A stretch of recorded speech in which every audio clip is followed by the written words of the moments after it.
In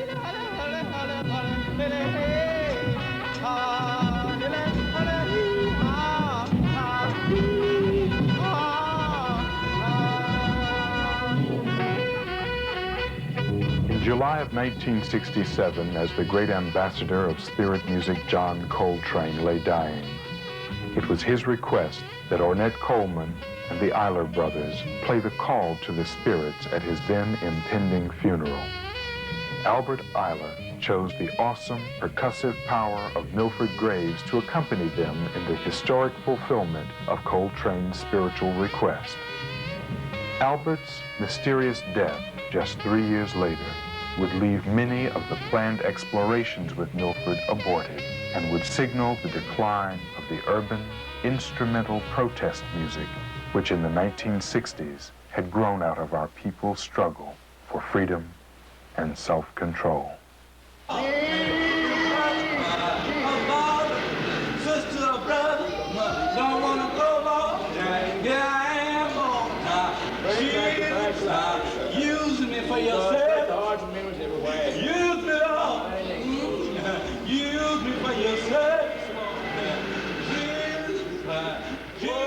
During 3 days of virgin improvisation, Milford Graves, percussionist,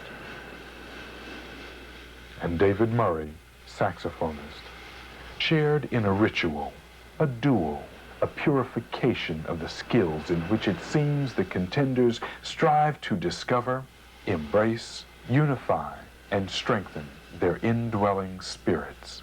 Spirits from which ancestral energy and enlightenment are said to flow. It is my belief that these musicians were summoned by the lingering spiritual energy generated by the unanswered questions which still surround the disappearance and death of spirit musician Albert Ayler. Albert's body was found floating beneath Brooklyn's Congress Street Pier at the mouth of New York City's East River on November 25th, 1970. The circumstances of his death are still in question.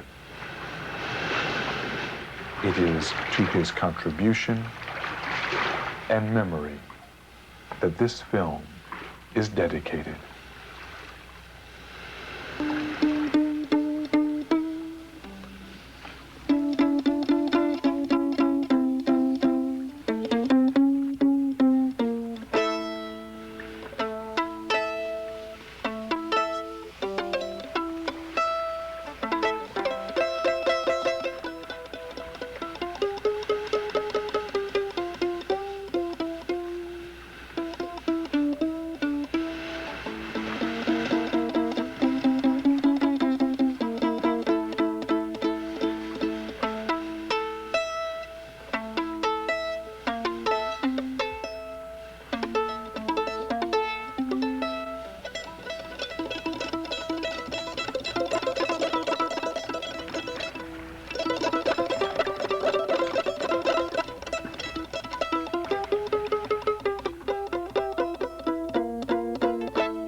In the late 1960s, musicians whose instruments were freely voicing the spirit of our people's struggle found themselves pushed by the record companies to abandon that spirit and cross over into rock music. This commercial buying and selling of the sacred talents of the master African musicians in the Americas has continually drawn them from their traditional functions as healers of the spirit and transmitters of psychic energy and enlightenment. To many young saxophonists who sought mastery of the space left by Albert's premature passing, Milford loomed as one to be challenged in musical combat. A fierce and brooding guardian of perhaps the last uncompromised spirit music performed by Albert Ayler. One tool in the African-American survival kit of culture which serves to reacquaint these musicians with their sacred functions is the ritual of the challenge and the duel. Okay, I sing a little bit. You gonna come out? Yeah, I'm gonna take it. No job, right? No, I'll see it. All right, I expect you. Okay, I'll be out there. Take care, Mel.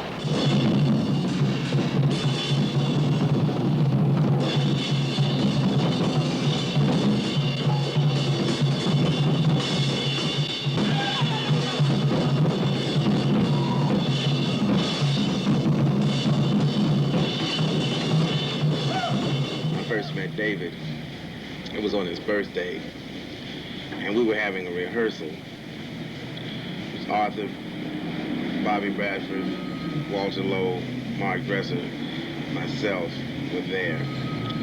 And so David came up in a Volkswagen, and I had gotten a letter concerning him from a trombone player named Ray Anderson, whom I had met about 1.5 years before, who had stayed at my place while he was in Southern California. And he then left and moved to the Bay Area, that is San Francisco, Sacramento, the San Francisco area, San Francisco, Berkeley area of Northern California. And so he wrote me this letter saying David played well, etc. So, but you know, in this business, you know, everybody says that. So you kind of go, yeah, well, whatever. So when he came up, he was there and he had a saxophone case. And everybody, you know, we said, well, you know, it's this kid with this saxophone, you know. And so he was young, he just turned 18. So he just sat there while we were rehearsing at first. Then he said, after the rehearsal was over, Arthur left, Bobby left, Walter and Mark and I were there. And so we said, okay, you want to play? Let's play this. So when he picked up his horn and started warming the horn up, I realized that something was going on. It sounded at that time, it didn't sound kind of like Sonny Rollins, Archie Shepp kind of a sound. But the sound had a kind of a weight to it that was startling to me because, you know, saxophone is a hard instrument, apparently, tenor, to get a certain kind of a tone out of. And so when I heard him warming up the saxophone, I said, well, there may be more to this than meets the eye. I learned from Lester Young how to play lyrically and very lucidly and very fluid. And I learned from Ben Webster how to use my subtones on the bottom of my horn, and how to use my breath as an extension of how to use the breathy sound as an extension of myself. And I learned from Coleman Hawkins what Coleman Hawkins learned from Louis Armstrong was to play the saxophone very rhythmically, like a trumpet was played. I learned how to do that from Coleman Hawkins. I learned how to attack my notes from Sonny Rollins. And, you know, the attack and the articulation from Sonny Rollins. And I learned how to explore different type of scalar motions from John Coltrane. And I learned how to expand my my use of the 4th and 5th octaves from Albert Ayler. And let's see. And the rest, I learned how to just relax and be cool and play my horn from Dexter Gordon.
Is that my sweetheart? Yep. What's happening? I got a surprise. What you got? Oh. saxophone quartet. You like them? That's bad. Let me Like show you that. this one. Look at Blewett. I know. We gotta say, let me show you this one. Oh, yeah? Oh, that's bad, yeah. Look at Lake. Look at Julius, I'm though. here. Wait, let Smiling me show you ear the to best ear. one, though. Oh, yeah. The one. Mm-hmm. Man, we should use that for our publicity. That's the one. Ooh. Yeah, that's the motion and everything is nice. Got my clarinet in there. You know. Look at you with your mouth all open. Guess what? I got another surprise. What? What you got? Oh, man. Oh, man. Your mother and What? father What? on their wedding. Where did you get those? Well, we had to take pictures of them. They're not. The ones that the Donnie- prints aren't that good, but. Oh, from the ones that Donnie sent? Mm-hmm. Looks like a news. She has a nice smile. Yeah, just like mine. That's- This one. See, Yeah, I like all this by one. yourself. Yeah, I like that. Sweet. Yeah, that's nice. But guess what else I nice. got? Let me That's show you. nice. This. Oh, yeah. The Ruben. She had to restrain him. I remember when we, like sometimes when we'd be playing in church, you know, we would start and somebody would start singing and she would just catch him right. She had perfect pitch. And she would just catch him right there, you know, and I'd still be trying to catch what key it was in, but after a while I started to get it too, you know. Joy, he was playing the clarinet during the same period, so he got pretty quick too. Oh yeah. Yeah. But she showed me a lot about music though.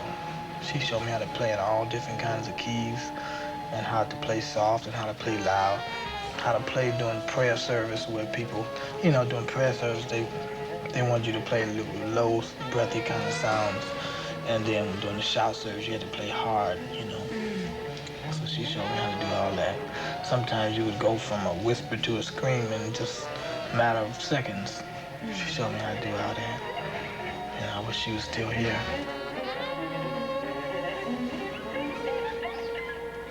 Did you get to those things that I asked you? Oh yeah, About- I got those yeah. too. I got the poster for the Oh, concert. yeah, yeah, that came out good. Yeah, they wanted it for publicity. And so I didn't know if you wanted this part of the concert chorus song. That's the one I dedicated to you. That was the first time we played it. Yeah, first time.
Just a little talk with Jesus. We wanted to try it out a little bit.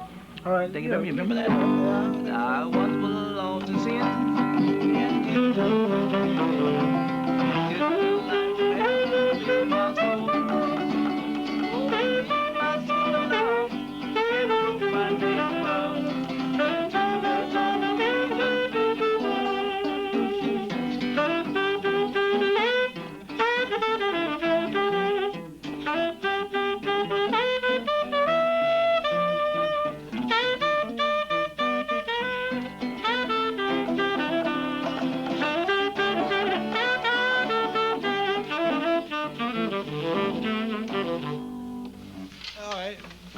sounds like a 1 o'clock jump. No, I ain't talking about the jazz now, but I mean, it was up. well, I want to keep it religious. That was So nice. That was nice. So since I am religious, I want to keep it that way. Yeah. And I would like for you to stay that same kind of way. Glory be to God. Somebody sing the praise.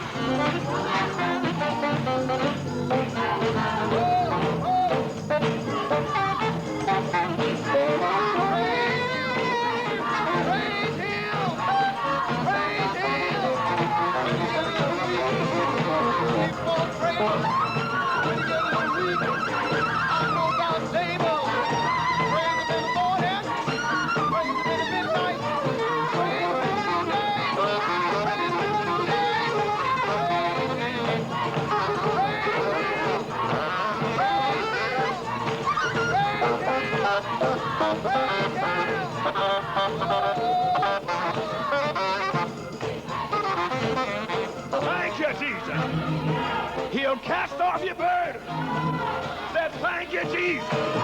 When you get a little weak, when you get a little weak, when you get a little weak, when you get a little weak, keep on praying, keep on praying.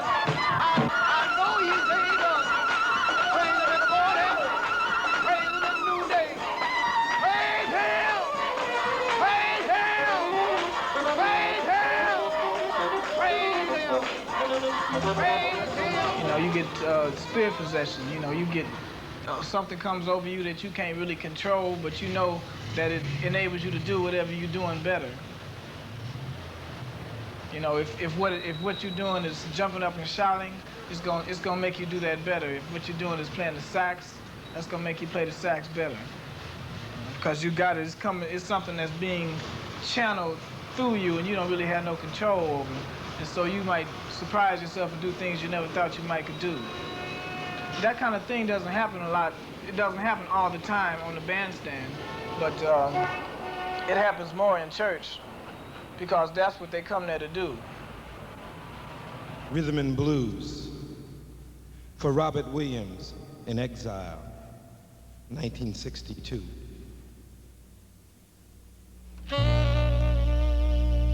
The cymbals hang limply in the street. A forest of objects, motives, black steaming Christ, meat, wood, and cars, flesh, light, and stars scream each new dawn for whatever leaves push from gentle lips. Fire shouted from the loins of history, immense dream of each silence grown to punctuation against the gray flowers of the world.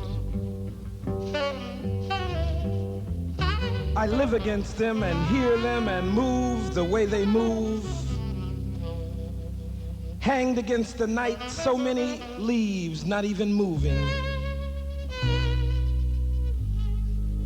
The women scream tunes and give the nights a dignity. For his heels dragged in the brush, for his lips dry as brown wood, as the simple motion of flesh whipping the air.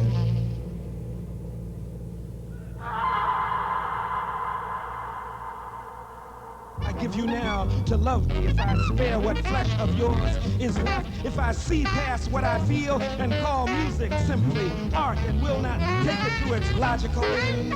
For the deaths by hanging, for the deaths by the hooded political murderer, for the old man dead in his tired factory, election machines chime quietly his fraudulent faith, for the well that marks the burned stores, for the deadly idiot of compromise who shrieks compassion and bids me love my neighbor, even against the meaning of such act that was give all my fathers dead ash to fertilize their bilious land. Such actors would give me legend. This is the man who spared us, saved us from the disappearance of the 16th note, the destruction of the scale. This is the man who against the black pits of despairing genius cried, save is a popular song for them who pat me in the huddle and do not argue at the plays, for them who finish second and are happy they are Chinese and need not run those 13 blocks. I am not moved. I will not move to save them. There is no melody, only the foot stomp, the roaring harmonies of need, the hand banged on the table, waved in the air, the teeth pushed against the lip, the face and fingers sweating. Let me alone! Is praise enough for these musicians? I'm just gonna make sure that my music just grows in personnel. You know, I think that it needs to be bigger. Whatever I'm doing now, I just want it to be bigger and get more people. 60 people, next time 100 people, next time 200 people, because I hear enough music to write for that many people without it being redundant. You know, I think I have a creative enough compositional sense to write for 200 people. Now, how are we gonna get into the Flowers album? We're gonna vamp with the baritone here, the line boom. And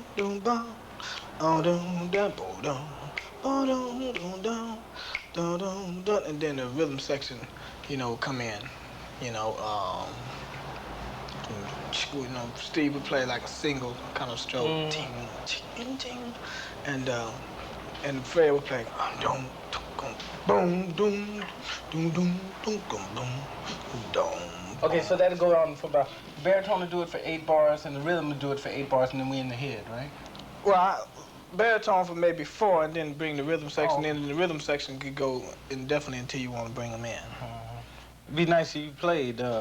If I leave them out there for a long time, it'd be nice if you played some. Yeah? Yeah. And then I bring the band. Okay, we could try that. We could try but that. real loose, like. Yeah, that would loosen it up for sure. Yeah. I'm sure you will.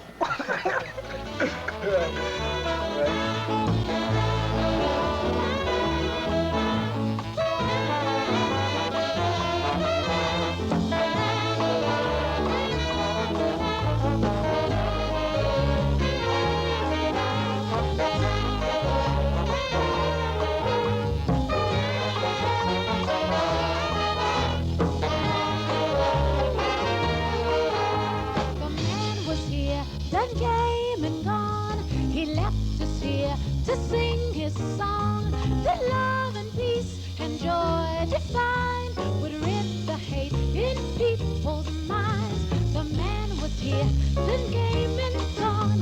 He left us here to sing his song, that love and peace and joy divine would rid the hate in people's minds. Whenever he played his saxophone, the blues came out like black folk songs. Like what? Black folk songs. Okay. The coos and doos of jazz preludes will finally make it cool for you. And then you repeat the first verse again, and that would be... That's slick. That would be it. That's slick. But, you know, I mean, it ain't like, you know, Eddie Jefferson, you know, he wanted to do some lyrics for it, you know, we was talking in the 10 Palace. I guess that was around 77 or something. But, we never really hooked up to do it, you know. Then next thing you know, he got killed. So Coos and doos. What's happening? Well, like, you know, the coos and doos of jazz preludes will finally make it cool for you. That's like, you know, what it means to actually be a, you know, like a jazz musician in the '60s playing the saxophone and playing it in a way that's like contrary to what everybody else was doing. Right. You know, and being a front runner. I mean, Milford told me that he's seen Albert crack a wall one time over there on the over there on the Bowery, in a in a building, you know. So with his sound. With his sound. Yeah.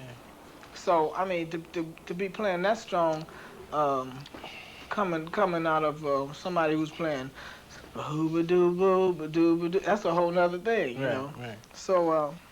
I don't know. I think that's one of the strongest lines in the piece. You know, I like to think so. Yeah. You know, and the dues. You know, we know the dues. I mean, the fact that he ended up being either murdered or killed or whatever.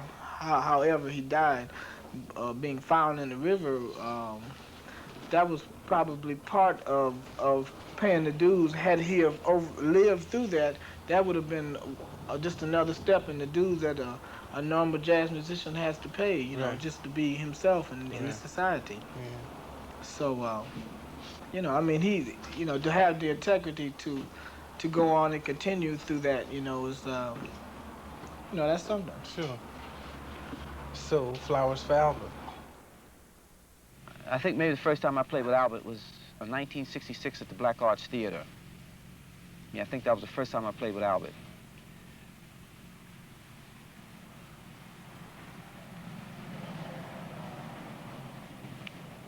I was always told that, as a matter of fact, I heard Albert one time play in 1965, and it was about a 15-piece orchestra. And he, you know, he was playing an alto, and you can hear Albert over the rest of this band.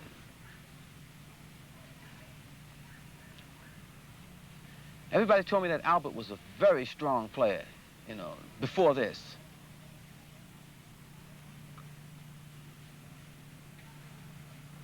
In 1967, or either 1968, we played at Slugs. Prior to that, I played a concert, Buffalo with Albert, played Newport with Albert, and I learned something about Albert that I didn't know. And this is getting back to something we was talking about earlier, about someone thinking that they can play with you before actually doing it. In other words, they listen to you on record or see you at a concert, and they think they have you sized up. We were to play at Slugs for 5 days. Now, before this, we only did concerts that were no longer than an hour. After the first set, Albert came over to me. It was at Slugs, Lower Manhattan. He said, that was a lot of energy you put out. He said, maybe we should take it down just a little bit. Second, third set, he was highly concerned because this was the first night. And evidently he was not used to putting out this type of energy over a prolonged period of time. Now, also after the first set, a few people came to me and said, you know, you're gonna have to be playing here 5 nights. 5 nights, 3 sets. So you're gonna have to pace yourself because there's no way that you're gonna be able to play 5 nights or 3 sets playing the way you're playing. And I said, you wait and see. Well, if I were to describe Milford, I would say that Milford, the way he plays the drums is like, he plays it, every stroke that he does, every paradiddle or every foot thing he does, everything is all connected to his life, you know. He's like a very developed individual, you know, and you can really hear it in his drums.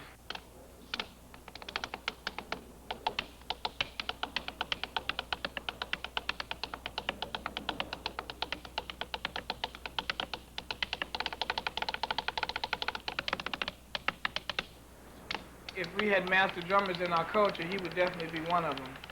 He's probably one of the greatest drummers alive right now, one of the greatest percussionists. His playing is so developed that composition on a predetermined type of basis might be something that would be immediately passé because he's such a developed drummer, you know. I think what we play naturally when we play will be some of the most beautiful music that I've ever played.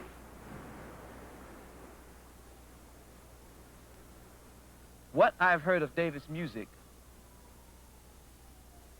won't even count when we get together because it's going to be different.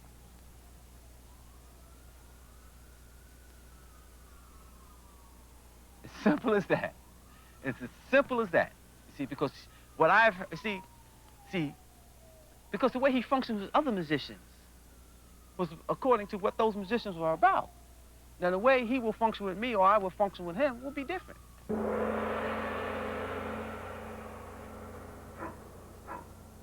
what I try to do is understand what the traditional role of the drummer was in America in times of timekeeping. Right. But in the traditional role of the drummer beyond America, it's the tonal thing. So as I try to give something that would be like a pulse thing going, but a pulse that will follow like you, and then we get that exchange going, whereas I try to become as tonal as possible. Yeah, because in a certain sense, I could hear, you know, it's like me playing with a flute player or something. Yeah, that's what I try to create, you know? Right. As well as the drum, but the same two kind of things going on. Yeah, that's nice. People, you know, they get me when they try to make so much out of new music. New music? Talk about new music. Oh, yeah. You know what I mean? It's a big they like try to just... Right. I don't know, man. You know, I talked to Joe Jones, man. You know, he said, man, we should do all that stuff, man. He said, man, you know, make money, everybody change up. He said, all of us came out trying to be hip. Do something creative. We just got stopped. Yeah. He said they got stopped, huh? Just got stopped, man. You know, just the scene out here made them just think another kind of way. You know, somehow I think that's a European market somehow. Yeah. You know, new music. I mean, it's new to them. Oh, yeah. Well, that's the whole thing. That's where all that classification came about. Right. Because we were just doing it. Right. And I think too many people got conscious of new music, and then what they try to do is be more technical and philosophical about it and start thinking too much, how to be weird or different. And how to get atonal sounds or 12-tone, esoteric odd rhythms, huh? Right, it's true. Yeah, and it's just, man, I don't know. A lot of times, a lot of the purity of the music is lost up in all that. Exactly. You know, because to me, the most complex, if you really want to say music, the most complex thing to do is put some feeling in the music. I mean, you can sit down and be mechanical all you want. But the hardest part I find, man, very seldom you can run across a group of musicians, or you can really hook up with people, you know, you can get like a groove going.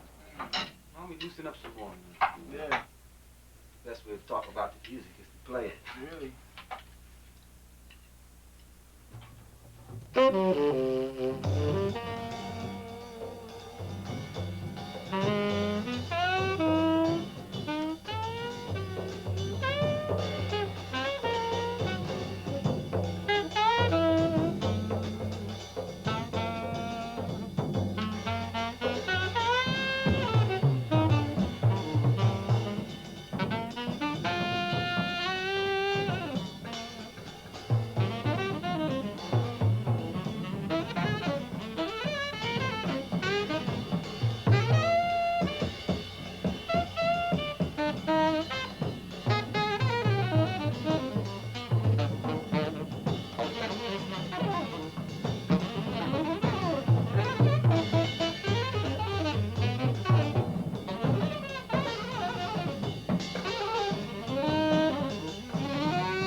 Yeah, I just think we should just keep doing what we was doing, everything, you know, and just, I always say if, you know, just use basic musicianship and then just deal on top of that basic musicianship.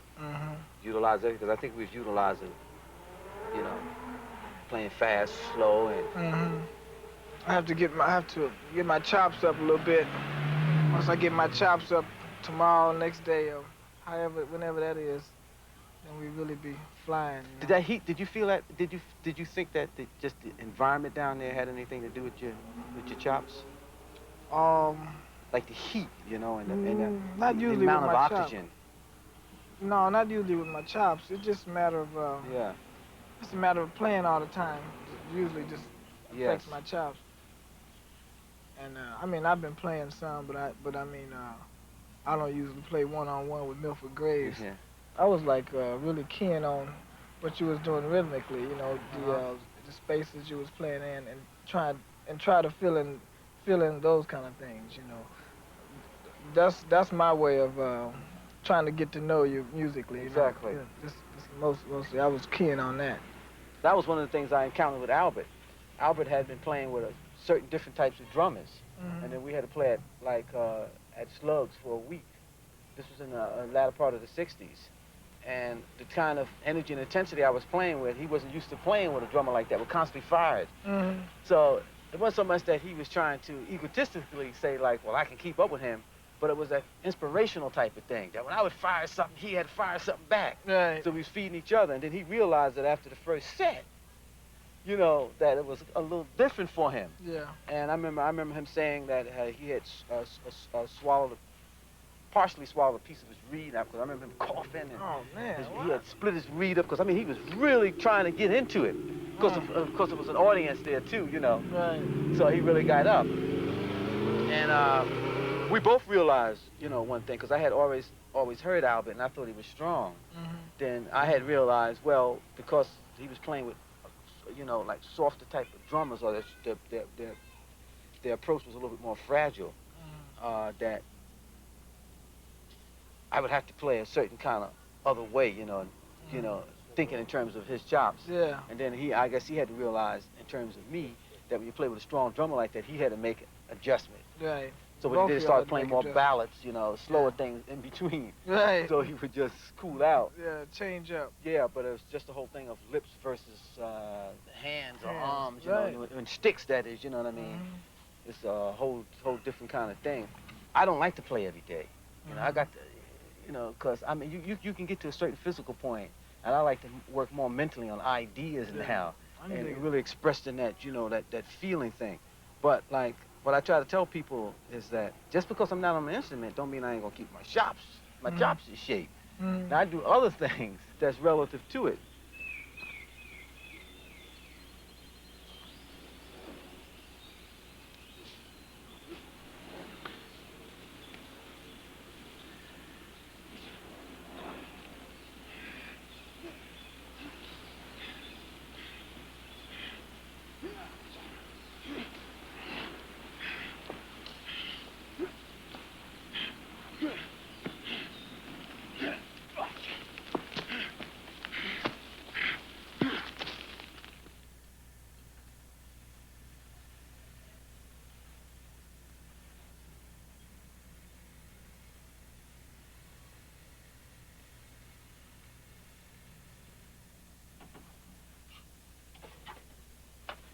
Just relax.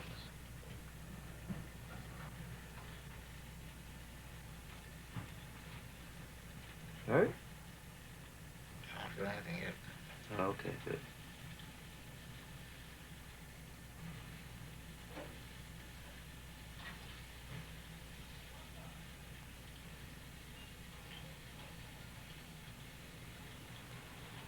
Still feel tender here? Can't tell, machine.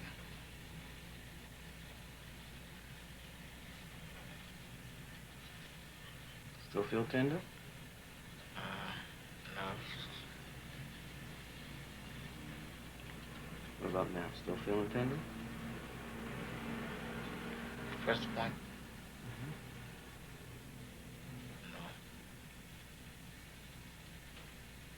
Still tender now?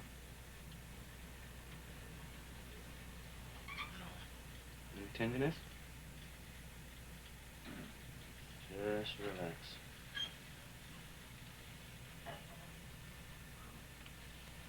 Tender now? Just relax.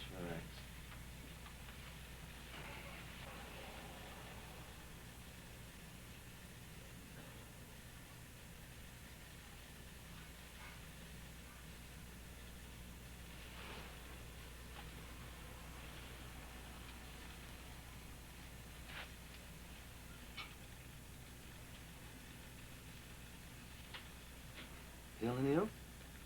Yeah. Hurt? No, this felt when it went in. Okay. You feel now? Hurt? No, it doesn't hurt. Okay.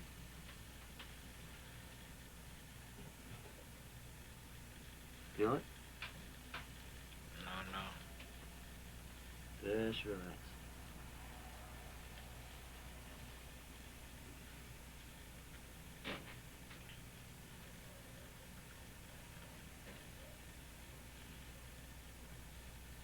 Okay, just relax. How you feel? Okay.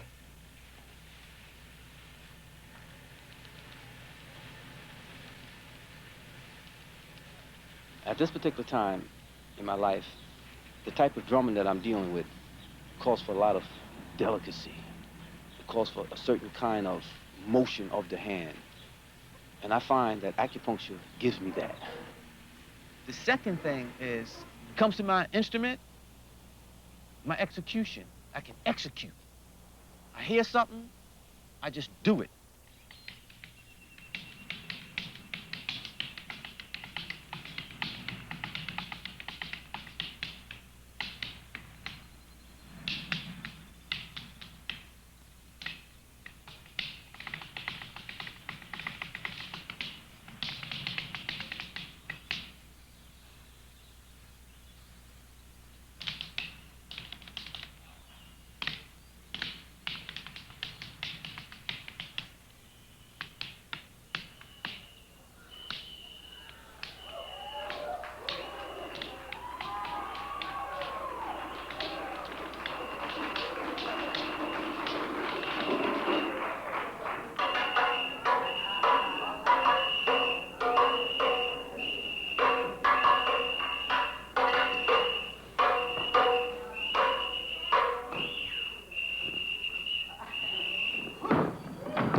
technically,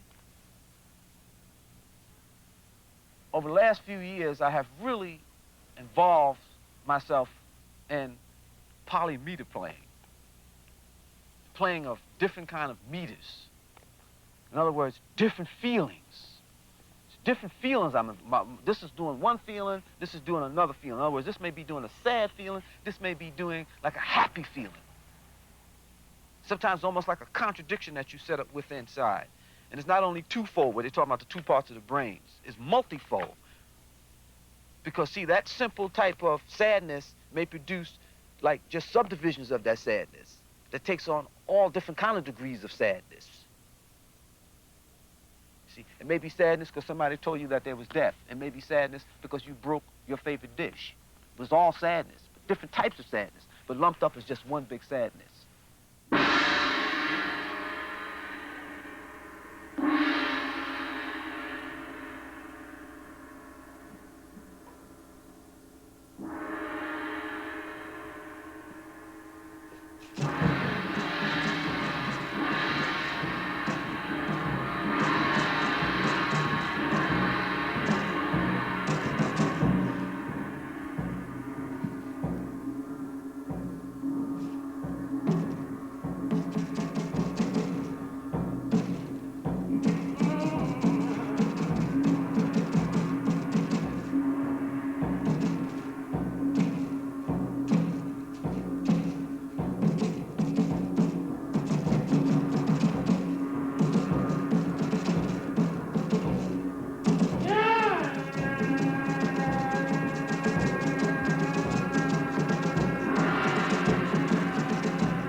Tonal aspect that many people claim disappeared, from America because we didn't have a drum. Well, that's history getting written by somebody else. That's not true, as long as you got that's a drum, it disappeared. This is a drum too, So, a lot of times in so-called master scene and slaves back there beating themselves, look at them boys fighting. They beat themselves up. They didn't understand it. They don't understand it.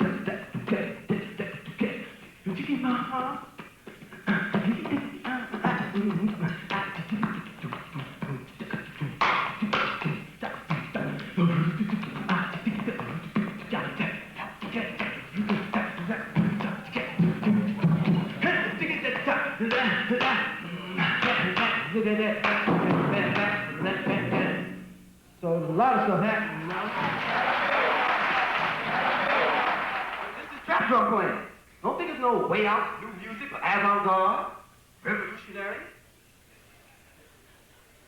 It's been around a long time.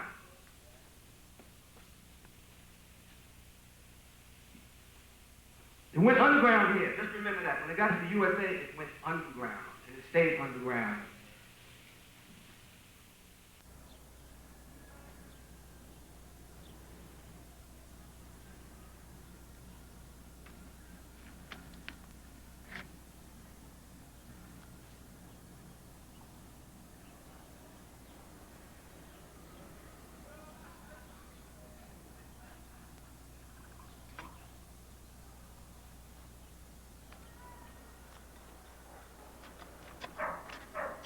as long as I'm living, as long as I'm alive, as long as I'm in this environment, there's certain things that not only myself, but everyone should do to be able to survive.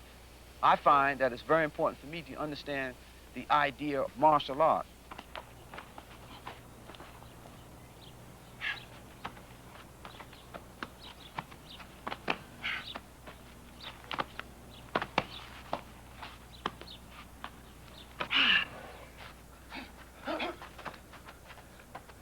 Yara is a Yoruba word that means to be nimble or flexible.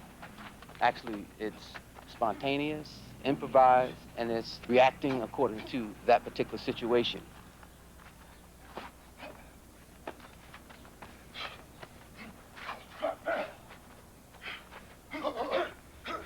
Yara is composed basically of West African dance movement, warrior movement, a lot of movements that influenced me over the years. And to me, it was only natural just to flow into this type of movement since it was part of my culture and lifestyle.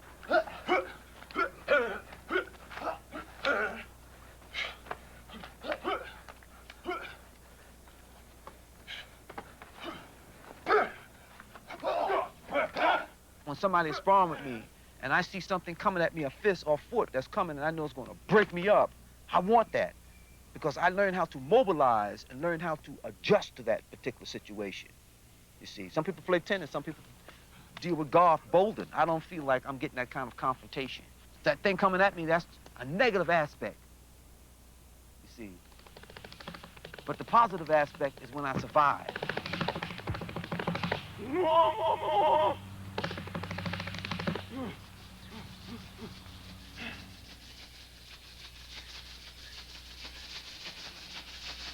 What has always been said that took place in America with slaves from Africa being transported into North America, USA, was that we lost the language. And being more specific in terms of the music, that the reason, especially when it comes to drummers, that over here we play, or that is musicians who are attempting to play like African drum instruments, they say, well, you play the rhythm, but you don't have the languages there. You got the rhythm, but the tone is not there. It's about the tone, and they said, well, your tone is not there because your language is missing.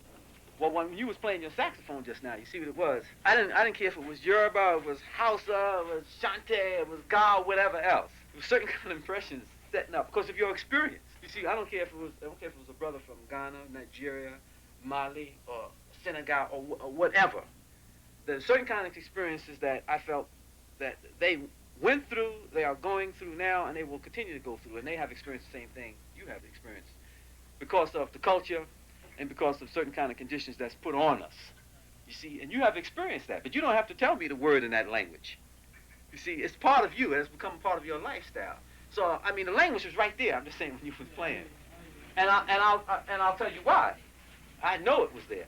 It's like relying on your past and just go ahead and play. Exactly, yes, all in there. And what I was saying, we was functioning on the same level that the music always functioned on in a traditional manner. It was about our life experiences. Mm-hmm. It's about what is happening out here in life. Kevin! Oh, Kevin! Oh, God, Kevin, don't leave me. Don't leave me yet, not yet, not yet. They shot him in the back of his head. And then, from what I'm told, they must have laid him down on the bed to make it appear as if he was asleep. And then I'm told that the baby was laying beside him. He was the type of person that if you asked him to do something for you, if he could do it, he would. And so his friend asked him to babysit, that's all I know. And that's what he did. He was watching the child. You know? That's what I don't understand. I don't understand.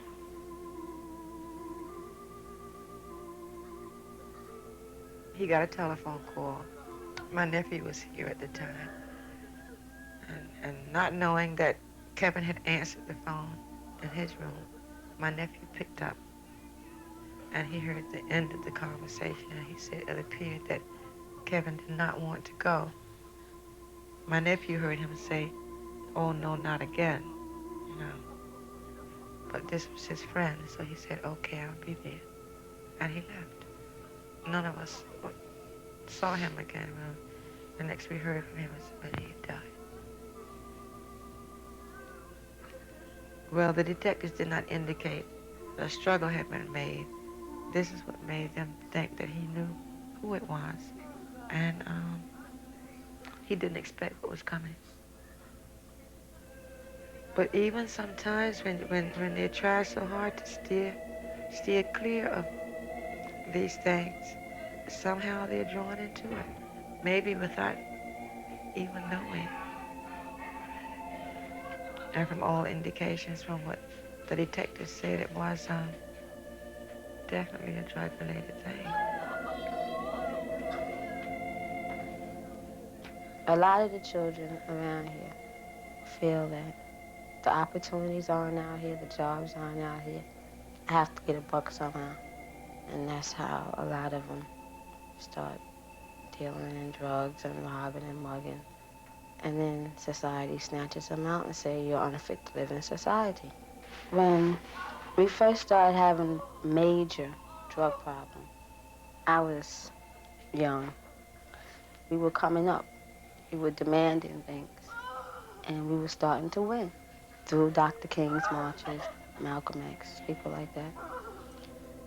So when they couldn't keep us down, keep us feeling inferior, they threw drugs at us. And it worked.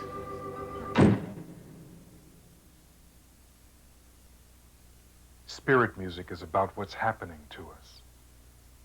Moving among us, these journalists of the spirit speak through music, the universal tongue, recalling our traumas and triumphs in our daily struggle for freedom, cleansing, healing, and reshaping our pain into survival strategies. Narcotic greed is lynching our children. Where are the spirit songs?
stated today that a large percentage of black people have hypertension.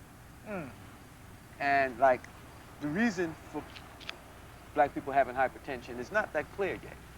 I mean, there's all kind of things that, well, it's a kidney problem, it's this, it's that, maybe it was pork, maybe it was many things.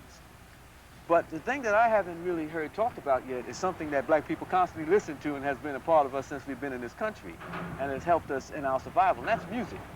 I mean, black people are constantly listening to music. I used to take our music away, and I think it may be a big problem. Yeah, I think so. You know, that's the big thing with us. But they try to do it, though. Sure. A lot of times.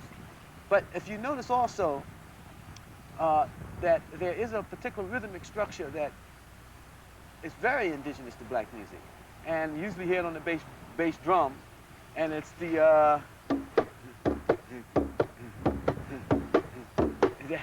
just picking up. It's very important in African music. I mean, it's throughout the Caribbean. Now, getting back to cardiology again in the heart, something that's very interesting is that usually when you have a high pitch, very strong second beat to that particular pattern, that is usually very significant of hypertension heartbeats. Of hypertension? Yes. In other words, there's two ways to play that. You hear it among traditional drummers. You hear it played like, see that? Do, bat, bat. Now, as far as like hypertensive heartbeats, like that second sound would represent a hypertensive heartbeat. Whereas if it's played like this, that's also played indigenous way, which is more normal. But it seems like a lot of our particular bass drum beats, whether it's from an additional point and even modern music, seem like black music has taken on that more hypertensive type of beat that has the high, strong second part to the beat. It's just a theory I have. What does that suggest that? Well, it suggests that black people have probably taken on a maybe hypertensive kind of outlook. Maybe we're playing these very hypertensive beats and we listen to them so much. Right, and we get hypertension. And we've come to take on that type of like rhythmic identification. Sure. Do bat, and hearing that bat, we are like making our rhythm, or in other words, we are adapting our rhythm to this hypertensive type of beat that's known in Western medicine. That people that usually have hypertension will have a high second beat. People that don't have hypertension, they usually have. I figure that mix along with 30% unemployment, it really do it. Oh yes, but it's something that it's just part of the research that I've been entering into. It would have been very beautiful, Dave, if you was around in the 1960s. Yeah, I heard a lot about it. I would have liked to have been on it.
with its primary parent music, the church spiritual, born in slavery, and its sister music, the freedom song of the Southern Civil Rights Movement, the major theme of this urban instrumental spirit music was and is healing, the release of negative energy, a filling with the energies of survival, unification, clarity, love. Its function is as old as ancestral Africa. Its form is ever evolving.